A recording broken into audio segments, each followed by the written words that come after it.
السلام علیکم ورحمۃ اللہ۔ پیارے بھائیوں اور میری معززات ماؤں بہنوں، ترجمہ تفسیر القرآن الکریم، سبق نمبر ہے 20۔ اعوذ باللہ من الشیطان الرجیم۔ یا بنی اسرائیل اذکروا نعمتی التي انعمت علیکم وأوفوا بعہدی اوف بعہدکم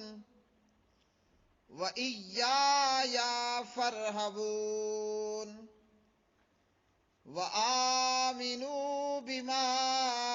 أنزلت مصدقا لما معكم ولا تكونوا أول كافر به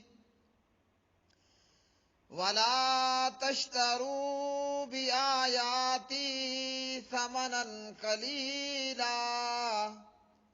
وإياي فاتقون ولا تلبسوا الحق بالباطل وتكتموا الحق وأنتم تعلمون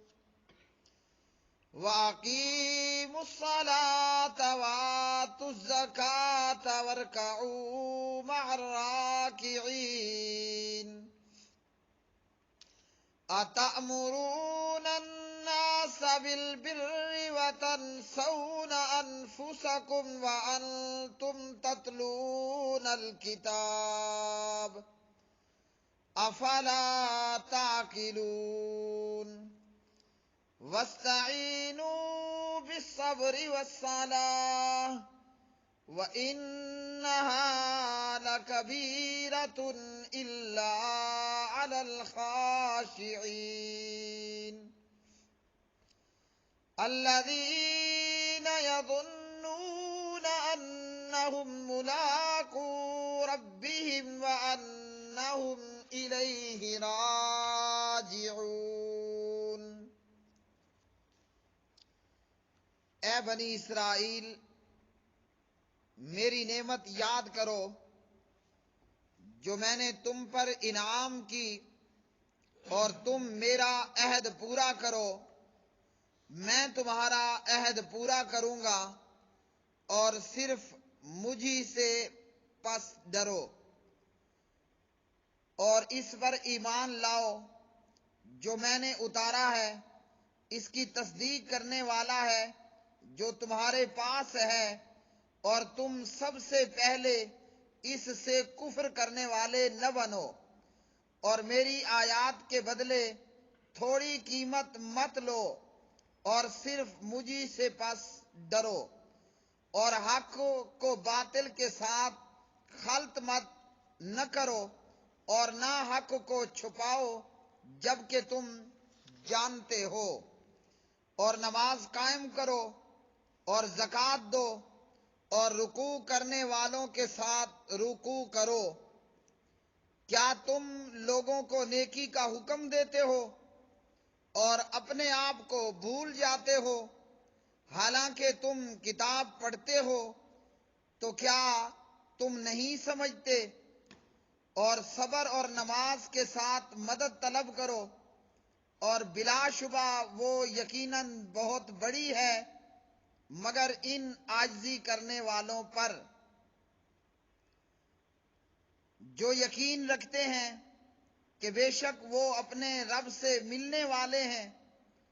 اور یہ کہ بے شک وہ اسی کی طرف لوٹنے والے ہیں۔ یا بنی اسرائیل، اے بنی اسرائیل، اذکروا تم یاد کرو، نعمتی میری نعمت، التی وہ جو، انعمت میں نے انعام کی، علیکم تم پر، واوفو اور تم پورا کرو، بعہدی میرا عہد، اوفی میں پورا کروں گا،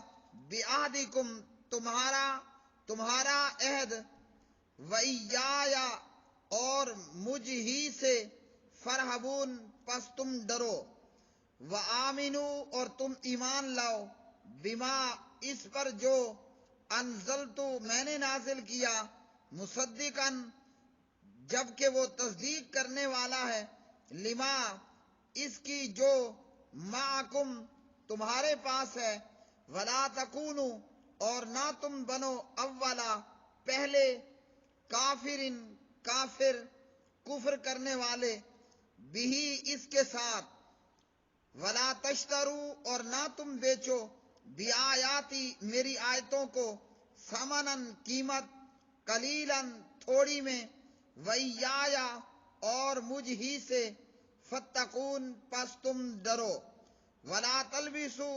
اور نہ خلط مت کرو الحق حق کو بالباطل باطل کے ساتھ وَتَكْتُمُوا اور مت چھپاؤ الحق حق کو وَأَنْتُمْ اس حال میں کہ تم تعلمون جانتے ہو وَأَقِیمُوا اور تم قائم کرو الصلاۃ نماز وآتوا اور دو الزکاۃ زکوٰۃ ورکعوا اور رکوع کرو مع ساتھ الراکعین رکوع کرنے والوں کے کیا تأمرون تم حکم دیتے ہو الناس لوگوں کو بالبر نیکی کا وتنسون اور بھول جاتے ہو انفسکم اپنے آپ کو وانتم حالانکہ تم تتلون پڑھتے ہو الکتاب کتاب کیا فلا تاکلون پھر نہیں تم عقل رکھتے وستعینوا اور تم مدد طلب کرو بالصبر صبر کے ساتھ والصلاۃ اور نماز کے ساتھ وانھا اور بلا شبہ وہ لکبیرہ یقیناً بڑی بھاری ہے الا مگر عاجزی کرنے علی الخاشعین عاجزی کرنے والوں پر الذین وہ لوگ جو یظنون یقین رکھتے ہیں انہم کہ بلا شبہ وہ ملاقو ملنے والے ہیں ربہم اپنے رب سے وانہم اور بلا شبہ وہ الیہ اس کی طرف راجعون لوٹنے والے ہیں۔ اس آیت مبارکہ میں اللہ رب العالمین نے فرمایا یا بنی اسرائیل اے بنی اسرائیل اسرائیل حضرت یعقوب علیہ السلام کا دوسرا نام ہے جس کے معنی ہے اللہ کے بندہ، اس لیے ان کی اولاد کو بنی اسرائیل کہا جاتا ہے۔ بنی اسرائیل میں پہلے پیغمبر حضرت یوسف علیہ السلام اور بنی اسرائیل کے آخری پیغمبر حضرت عیسیٰ علیہ السلام ہیں۔ اسرائیل حضرت یعقوب علیہ السلام کا لقب ہے جس کے معنی ہے اللہ کا بندہ، اور جس طرح کہ ایک حدیث میں بھی ہے، عبداللہ بن عباس رضی اللہ عنہما نے روایت کیا، یہودیوں کی ایک جماعت نبی علیہ السلام کی خدمت میں آئی تو پیارے نبی علیہ السلام نے فرمایا هل تعلمون ان اسرائیل یعقوب مارد مرضا شدیدا، آپ نے پوچھا کیا تم جانتے ہو کہ اسرائیل یعنی حضرت یعقوب علیہ السلام ایک مرتبہ میں شدید بیمار ہو گئے۔ مسند امام احمد ابن حنبل وغیرہ۔ اللہ سبحانہ و تعالیٰ نے ان آیات میں فرمایا کہ میری نعمت یاد کرو جو میں نے تم پر کی۔ نبی علیہ السلام پر نازل شدہ ان آیات بینات میں اللہ رب العالمین نے بنی اسرائیل کو اپنی نعمتیں یاد دلائیں، اور یہ نعمتیں اللہ نے بنی اسرائیل پر کی، ان کے بزرگوں پر کی، اور اللہ رب العالمین نے ان کو یہ نعمتیں یاد کرا کر کہا کہ میرا عہد پورا کرو، تم میرا عہد پورا کرو، میں تمہارا عہد پورا کروں گا۔ اللہ نے بنی اسرائیل پر کیا نعمتیں کی؟ اللہ رب العالمین نے بنی اسرائیل پر بہت ساری نعمتیں کی۔ اللہ نے انہیں آل فرعون سے بچایا، اللہ نے ان پر من اور سلوہ ان کو عطا فرمایا، اور ان کے بار بار گناہوں کی وجہ سے اللہ نے پھر بھی ان کی توبہ قبول فرمائی، اور اللہ نے ان کے لیے پتھر سے پانی نکالا، اور اس طرح کی بے شمار نعمتیں اللہ رب العالمین نے بنی اسرائیل پر کیں۔ اللہ وحدہ لا شریک نے اپنی نعمتیں یاد کرا کر، اپنے احسانات بتا کر ان کو یہ کہا کہ میرا عہد پورا کرو اور میں تمہارا عہد پورا کروں گا۔ اور یہ عہد کیا تھا؟ جیسا کہ اللہ نے ایک اور مقام پر فرمایا، وَلَقَدْ أَخَذَ اللَّهُ مِيثَاقَ بَنِي إِسْرَائِيلَ وَبَعَثْنَا مِنْهُمُ 12 نَقِيبًا وَقَالَ اللَّهُ إِنِّي مَعَكُمْ لَئِنْ أَقَمْتُمُ الصَّلَاةَ وَآتَيْتُمُ الزَّكَاةَ وَآمَنْتُمْ بِرُسُلِي وَعَزَّرْتُمُوهُمْ۔ سورہ المائدہ۔ اللہ رب العالمین فرماتے ہیں، اور یقیناً اللہ نے بنی اسرائیل سے عہد لیا، اور ان میں ہم نے 12 سردار مقرر کیے۔ پھر اللہ نے فرمایا میں تمہارے ساتھ ہوں اگر تم نماز پڑھتے اور زکوٰۃ دیتے رہو گے اور میرے پیغمبروں پر ایمان لاؤ گے اور ان کی مدد کرو گے اور اللہ کو قرض حسنہ دو گے تو میں تمہارے گناہوں کو دور کر دوں گا اور تم کو بہشتوں میں داخل کروں گا جن کے نیچے نہریں بہہ رہی ہیں۔ پھر جس نے اس کے بعد تم میں سے کفر کیا وہ سیدھے راستے سے بھٹک گیا۔ مفسرین نے لکھا اس سے مراد وہ عہد و پیمان ہے جو اللہ نے ان سے تورات میں لیا تھا کہ وہ عنقریب بنی اسماعیل میں سے ایک عظیم الشان پیغمبر مبعوث فرمائے گا جس کی تمام اقوام عالم کو اطاعت کرنی ہوگی۔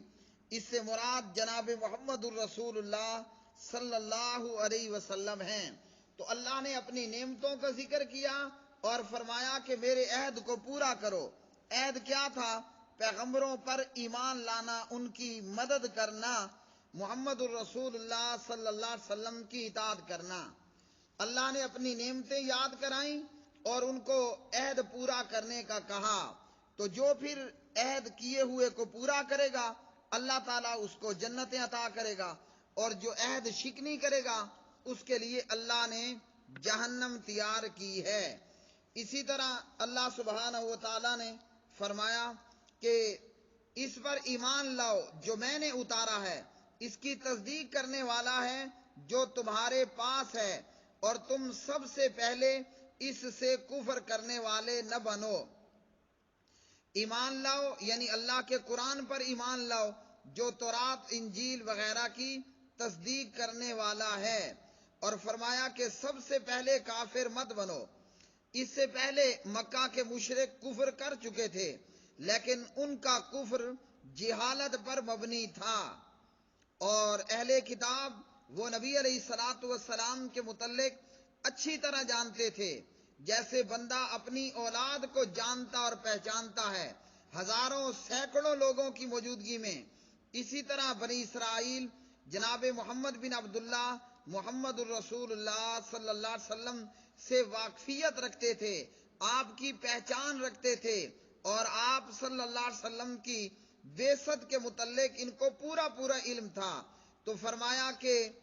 تم پہلے کفر کرنے والے نہ بنو، جبکہ اس سے پہلے مکہ کے مشرک دیگر اہل شرک آپ علیہ السلام کا کفر کر چکے تھے، لیکن ان کا کفر جہالت پر مبنی تھا، اور اہل کتاب جو سب کچھ جانتے تھے اور اس کے باوجود وہ کفر کی راہ کو اختیار کیے ہوئے تھے۔ اسی طرح فرمایا اللہ سبحانہ و تعالیٰ نے کہ میری آیات کے بدلے تھوڑی قیمت مت لو۔ اس کا یہ مطلب نہیں ہے کہ اللہ کی آیات کو زیادہ قیمت کے بدلے بیچنا کوئی حلال ہوگا، بلکہ اس کا مطلب یہ ہے کہ جیسے اللہ نے ایک اور مقام پر ارشاد فرمایا، ان الذين يكتمون ما انزل الله من الكتاب ويشترون به ثمنا قليلا اولئک ما یاکلون فی بطونہم الا النار ولا یکلمہم اللہ یوم القیامۃ ولا یزکیہم وَلَهُمْ عَذَابٌ علیم۔ بے شک جو لوگ چھپاتے ہیں جو اللہ نے کتاب میں سے اتارا ہے اور اس کے بدلے تھوڑی قیمت حاصل کرتے ہیں، یہ لوگ اپنے پیٹوں میں آگ کے سوا کچھ نہیں کھا رہے، اور نہ اللہ ان سے قیامت کے دن بات کرے گا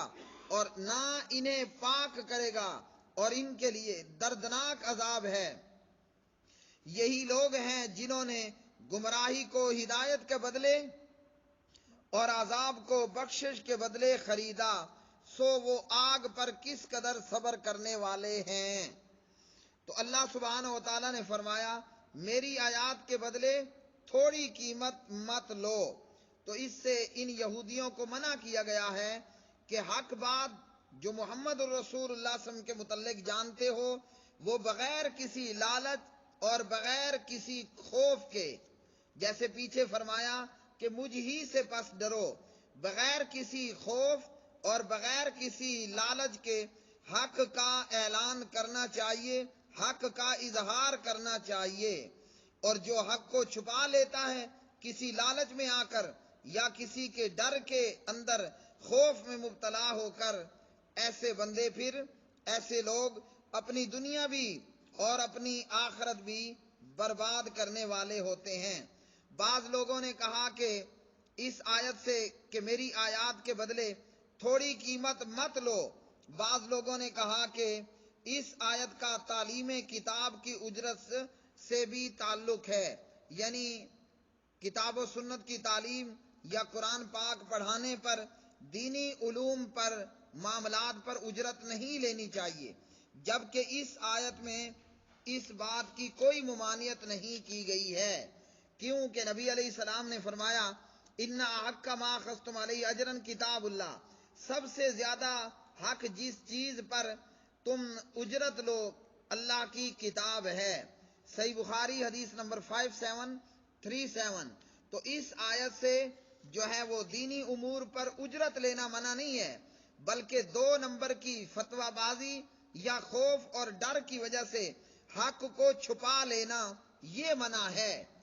لالچ میں آئے بغیر بندہ حق کو بیان کرے اور لاکھوں کروڑوں کا لالچ دیا جائے حق چھپانے کی خاطر، اس لالچ کو ٹھوکر لگا دی جائے۔ پھر اللہ رب العالمین نے فرمایا نماز قائم کرو اور زکوٰۃ دو، رکوع کرو۔ تو یہ وہی عہد ہے جو اللہ نے ان سے لیا تھا، نماز کا قائم کرنا، زکوٰۃ کا ادا کرنا۔ یہاں پھر اللہ رب العالمین نے فرمایا کہ نماز قائم کرو، زکوٰۃ دو، رکوع کرنے والوں کے ساتھ رکوع کرو۔ اور نماز کے تعلق سے پیارے نبی صلی اللہ علیہ وسلم نے فرمایا قسم اس ذات کی جس کے ہاتھ میں میری جان ہے، میں نے ارادہ کیا کہ ایندھن کا حکم دوں وہ اکٹھا کیا جائے، ایندھن یعنی جلانے کے لیے لکڑی وغیرہ، اور وہ اکٹھا کیا جائے، پھر نماز کا حکم دوں، نماز کے لیے اذان کہی جائے، پھر کسی بندے کو حکم دوں وہ لوگوں کو امامت کرائے، پھر ان لوگوں کی طرف جاؤں جو نماز میں حاضر نہیں ہوتے اور انہیں ان کے گھروں سمیت آگ لگا دوں۔ صحیح بخاری حدیث نمبر 644، مسلم حدیث نمبر 651۔ ابو ہریرہ رضی اللہ عنہ راوی، نبی علیہ السلام نے فرمایا جو شخص آذان سنے اور سن کر مسجد میں نماز کے لیے نہ آئے تو اس کی نماز نہیں مگر کسی عذر سے، یعنی جو شخص کوئی عذر نہیں رکھتا، اندھا، گڈا، لولا، لنگڑا، محتاج نہیں ہے، اس پر فرض بنتا ہے وہ اذان سن کر مسجد میں نماز کے لیے آئے، اگر بغیر عذر نماز کے لیے مسجد نہیں آئے گا اس کی نماز نہیں۔ ابن ماجہ حدیث نمبر 793، اور اسی طرح صحیح ابن حبان، مستدرک حاکم، ابن عباس رضی اللہ تعالی عنہما راوی ہیں۔ پھر اللہ رب العالمین نے فرمایا تم لوگوں کو نیکی کا حکم دیتے ہو اور خود کو بھول جاتے ہو،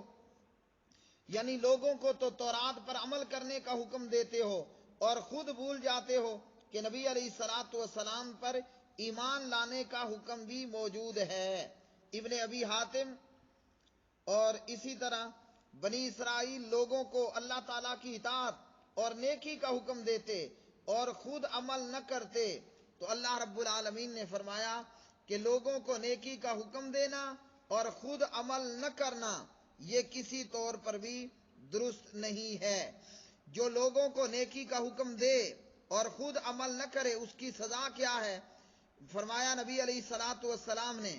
قیامت کے دن ایک بندہ لایا جائے گا، اسے جہنم میں ڈال دیا جائے گا، اس کی انتڑیاں آگ میں نکل کر ڈھیر ہو جائیں گی، وہ اپنی انتڑیوں کے گرد اس طرح گھومے گا جیسے گدھا